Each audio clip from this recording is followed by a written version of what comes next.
พี่น้องซุ่มเจ้าเห็นสูตรเผ็ดสูตรใหม่ของพระเอกอาร์ตอัธไส้บ่หน้าบ่าวอาร์ตของบอยซีดีไส้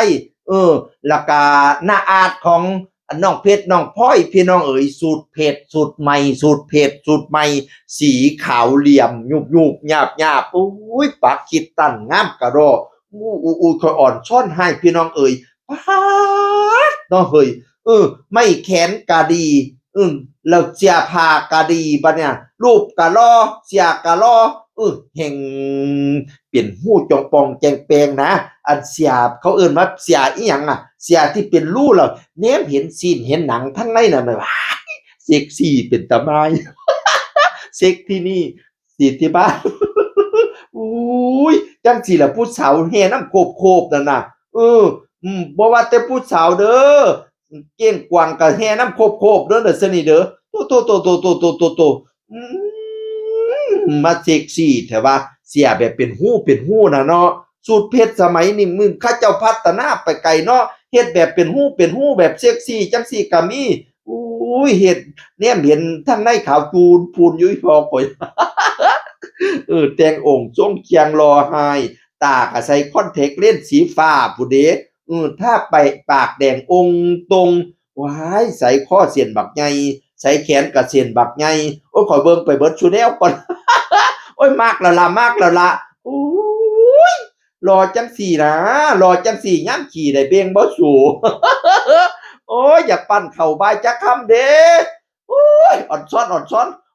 อาจจะใส่หน้าตาดีๆจังสิไปขี่ใส่สวนยางให้จักมือนะเปียงน้ำยางเป็นตาออกดีคักแท้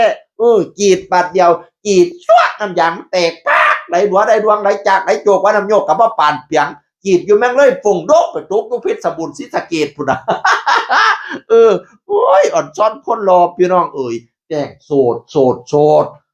บ่ได้ลูกได้เมียจักเที่ยประกาศตั้งแต่ว่าเจ้าของโสดแม่นเปิดรับต้อนรับบ่บุประตูหัวใจนั่นก็ได้โอ้ยเอาซะเปียงล่ะเอาเมียมาเลี้ยงแม่เป็นบ่าวแก่ข้างบ้านเขาสิเอิ้นผู้บ่าวจานเนี่ยเป็นผู้บ่าวจันนอนนำเมียบ่เป็นแล้วเมียก็เลยสิหูอั้นตายมื้อนั้นไปแสดงมอทั้งบ้านอันแม่ก็มาหาพุ่นน่ะแม่มาหวีผมแม่มาแต่งองค์ทรงเคียงให้แม่เพิ่นก็สะอ่อนลูกชายเพิ่นดีให้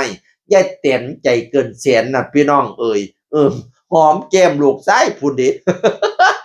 ลูกชายเราก็เป็นตาอ่อนช้อนเนาะโอ๊ยผู้ใดเนาะสิเป็นลูกสะใภ้อีแม่นั่นรูปหล่อให้ปานใดบ่สิเอาเมียนั่นเอาซับหยัง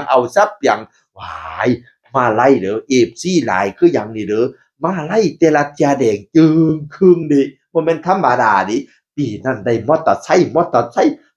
ค์อันรูปหล่อๆนั่นแหมบ่แม่นคันละจักแสนบุพี่น้องเอ้ยว้ายคนหล่อเนาะเฮ้ยเสน่ห์แฮงอ่อนช้อนสูตรใหม่อาจอัตไซมันเซ็กซี่มันเห็นหูมันเป็นหูเห็นซีนเห็นหนังก็เลยเอามาเว้าสู่ฟังเสียงอื่นคนเก่าสวัสดีครับ